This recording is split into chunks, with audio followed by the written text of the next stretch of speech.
লোকো পাইলটদের বিশ্রামের সুব্যবস্থা করতে আরও উন্নত পরিষেবা চালু করল ভারতীয় রেল। বিভিন্ন ক্ষেত্রে রানিং রুমগুলোর পরিকাঠামোর উন্নয়ন করা হয়েছে ইতিমধ্যে। বাদ যায়নি মালদহ টাউন স্টেশনের স্ক্রু রানিং রুম। এই স্ক্রু রানিং রুমেই লোকো পাইলটেরা ডিউটি শেষ করে বিশ্রাম করেন। এতদিন পরিকাঠামোর সেই রকম কোনো ব্যবস্থা ছিল না, আরামের কোনো সুব্যবস্থা ছিল না লোকো পাইলটদের জন্য। এবার রেলের পক্ষ থেকে প্রতিটি স্ক্রু রানিং রুমে শীততাপ নিয়ন্ত্রিত বিশ্রামাগার তৈরি করা হচ্ছে। আরামদায়ক বিছানা থেকে শুরু করে সমস্ত কিছুই থাকছে এই সমস্ত রুমগুলিতে। এছাড়াও লোকো পাইলটরা যেন মানসিক শান্তি নিতে পারে তার জন্য থাকছে মেডিটেশন রুম, রিডিং রুম। এছাড়াও এবার ভারতীয় রেলের পক্ষ থেকে লোকো পাইলটদের সুবিধের জন্য ট্রেনের ইঞ্জিনে বসানো হচ্ছে টয়লেট। এমনকি ইঞ্জিনগুলি লোকো পাইলটদের বসার জায়গায় এসি বসানোর পরিকল্পনা নিয়েছে ভারতীয় রেল। पहले तो मैं ये बता दूं कि लोको पायलट्स जो हमारे ट्रेन को चलाते हैं, लोको पायलट्स, असिस्टेंट लोको पायलट और ट्रेन मैनेजर, ये पूरा क्रू का सिस्टम होता है हमारा।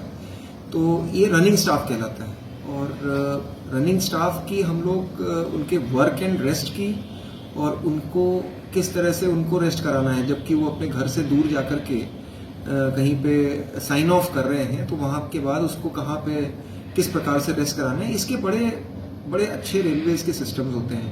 आप देखेंगे कि जो नॉर्मली कार व्हीकल चलाने वाले, अपनी पर्सनल कार चलाने वाला व्यक्ति कई बार 12 घंटे, 16 घंटे, 18 घंटे भी गाड़ी चला लेता है और उसकी कोई लॉगिंग नहीं होती है। Even for that matter trucks में भी कई बार ऐसा देखा गया है। लेकिन रेलवेज में जो लोको पायलट्स होते हैं उनके नियम होते हैं कि एक सर्टन टाइम के बाद उनको मैंडेटरी है रेस्ट कराना। तो हम लोग जो एवरेज ड्यूटी है भारतीय रेल में लोको पायलट्स की, वो लगभग 8 घंटे के आसपास है।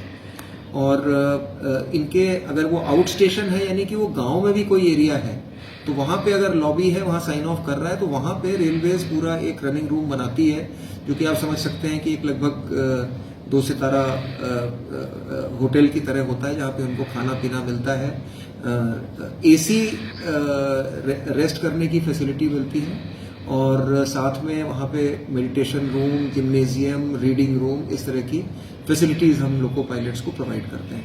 तो एक हर्ष की बात यह है कि पिछले कुछ सालों से एक एफर्ट चल रहा था। अब देश के करीब 560 जो रनिंग रूम्स हैं, 558 या कुछ, तो वो सारे के सारे अब हमने एसी करा दिए हैं पूरे भारतीय रेल में।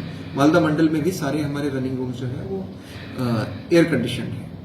और इसके अलावा एक और रेलवे के जो स्टाफ है, जो रनिंग स्टाफ है, उसकी जो ड्यूटी की स्ट्रेस को देखते हुए मैं ये चीज़ आपको बता दूं कि इनकी ड्यूटी में तरह तरह का फिजिकल स्ट्रेस बहुत है। तो 8 घंटे हम ट्रेन को लेके चल रहे हैं और जिस लेवल की रिस्पॉन्सिबिलिटी है, जितनी डिसीजन मेकिंग है, सिग्नल को देखना है, उसके हिसाब से उसके एस्पेक्ट को देख करके आगे बढ़ना है।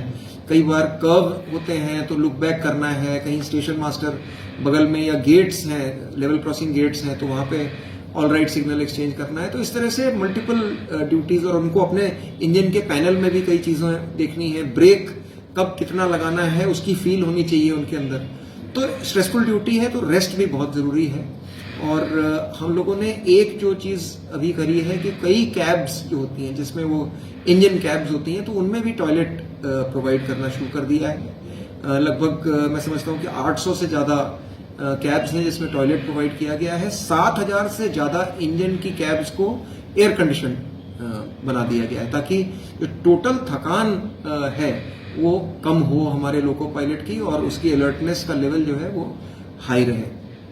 मालदा मंडल के बारे में आपने पूछा, तो मैं आपको बता दूं कि करीब लगभग 2.5 करोड़ रुपए की लागत से हमने जो हमारा फरक्का स्टेशन है, जो एनटीपीसी है, उसके पास में तिलदंगा स्टेशन है, तो वहाँ पे एक हमारा रनिंग रूम है, उसके इम्प्रूवमेंट प्लस बररवा प्लस 2 और स्टेशंस को जोड़ करके 2.5 करोड़ का एक वर्क सैंक्शन हो गया है। और साथ में साहिबगंज और भागलपुर में हमारे जो रनिंग रूम है, जहाँ पे मालदा का भी स्टाफ जाता है और रेस्ट करता है, आउट स्टेशन रेस्ट, उसके लिए 2.1 करोड़ का काम स्वीकृत हो गया है। तो निरंतर हमारा प्रयास है कि जो रेस्टिंग फैसिलिटीज हैं उसमें निरंतर विकास होता रहे, उसमें निरंतर सुधार होता रहे। 7075 मेरे ख्याल से फिगर है अभी, तो 7000 से ऊपर लोकोमोटिव्स में इंजन में एसी प्रोवाइड कर दिया गया है। ये देखिए ये हाइजीन फैसिलिटीज हैं। अब तो देखिए, नॉर्मल आदमी अगर थकान होगी तो उसकी अलर्टनेस लेवल कम होगी। तो हमारी सोच ये है कि जिस आदमी के ऊपर हमने इतना जिम्मेदारी डाली हुई है, जिस आदमी के डिसीजन से, जिस आदमी की वर्किंग से इतना सब कुछ निर्भर है, स्पीड निर्भर है, टाइमलीनेस, पंक्चुअलिटी निर्भर है, रेल तो पैसेंजर उसका रेस्ट जब हो तो उसको किसी प्रकार की असुविधा ना हो। तो ये हमारा प्रयास है और ये अनूठा प्रयास है। मतलब ये चीज पहले नहीं थी, पहले ये थिंकिंग नहीं थी। पहले थिंकिंग ये थी कि वो जितना उसके लिए डिफिकल्ट वर्किंग कंडीशंस होंगी उतना ही वो अलर्ट रहेगा, क्योंकि वो मतलब जितना टफ शेकी मूवमेंट होगा उतना वो जगह रहेगा। लेकिन ये बात सच नहीं है। रियलिटी ये है कि अगर वो वेल रेस्टेड रहेगा, थकान नहीं होगी, तो उसकी अलर्टनेस और उसकी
डेस्क रिपोर्ट, एक्सप्रेस कोलकाता।